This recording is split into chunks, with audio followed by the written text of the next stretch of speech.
Hey everybody, I'm Tabitha Morgan from the Lost Dog blog.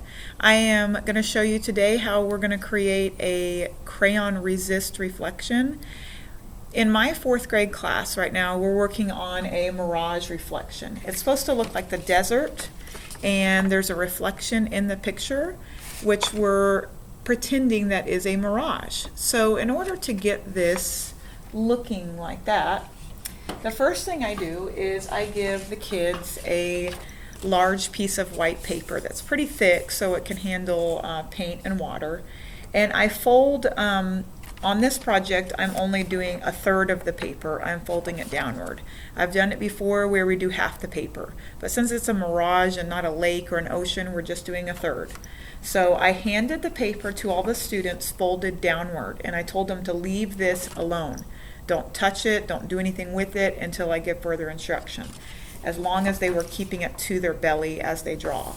On this top portion of the paper, they were supposed to draw a desert scene, and I told them to draw large and simple, because if you draw large and simple, the project will turn out a lot easier for you in the end. So I tried to draw this pretty large and simple. I drew it first with a pencil. Up here on the board I have a pencil. That means for them to use the pencil first. After they're done using the pencil, they have to go over their drawing above with a permanent marker. After they have finished this part of the picture with a permanent marker, I send them outside to the window. I don't have a light box, so we use the window in the hallway to transfer our drawings. So I tell them to go out to the window and hold their picture up to the window with the picture facing outside.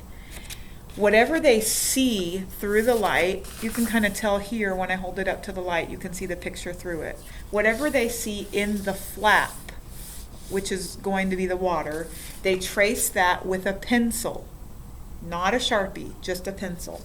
So when they come back to the room after they traced, they have their drawing above, that is the original with a Sharpie, and the reflection copy at the bottom done with a pencil. I talked to them about how it is supposed to be backwards and it is supposed to be upside down. A lot of kids come back thinking they did it incorrectly, but I tell them no. If it's not backwards and not upside down, you did it incorrectly. This is how it should look. It should be in reverse and upside down. That is what a reflection does. Okay, so at this point, they take this drawing. The top is the original picture, and this is supposed to represent water. So since it is a crayon resist technique, I tell them to begin coloring one thing in their picture with crayons. So let's say the cactus. Color the cactus green, all right? And then before you color anything else, take that same green crayon that you used for the cactus, and in the reflection of the cactus down here, they're supposed to use horizontal dashed lines very hard with the crayon in the area where the pencil has the cactus. So this is the border of where the cactus was in the reflection, and I used the same greens I used in the original cactus above, but dashed horizontal lines. Then I tell them to move on to the next thing. The second thing I did was my lizard. I used peach and brown. So in the reflection of my lizard here, I used peach and brown inside the lizard. And then so on and so forth. You color and do the dashed lines. These are supposed to represent ripples in the water that are catching the colors above.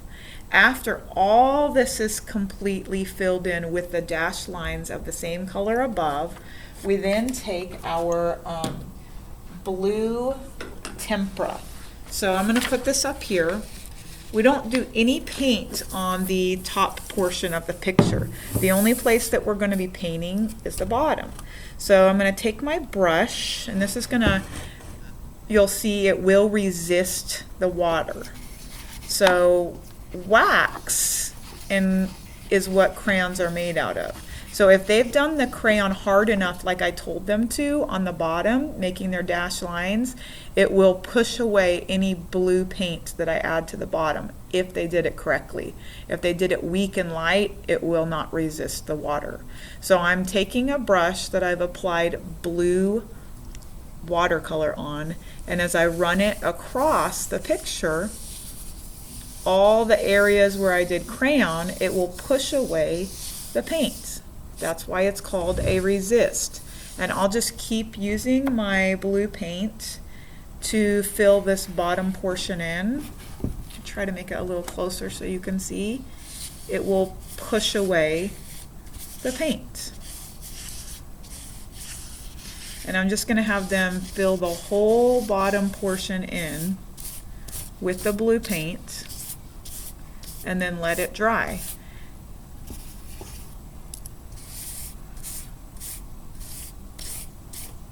I'm not left-handed, so this is a little bit hard, but you get the idea. So we go from step number 1 here to step number 2, which I have unfinished here, and step 3, which is completely filled in with the paint. Okay, so it's a little bit of a complicated project. I take it really slow, step by step with the kids. I hope you have good luck with it. If so, let me know. Thanks for watching.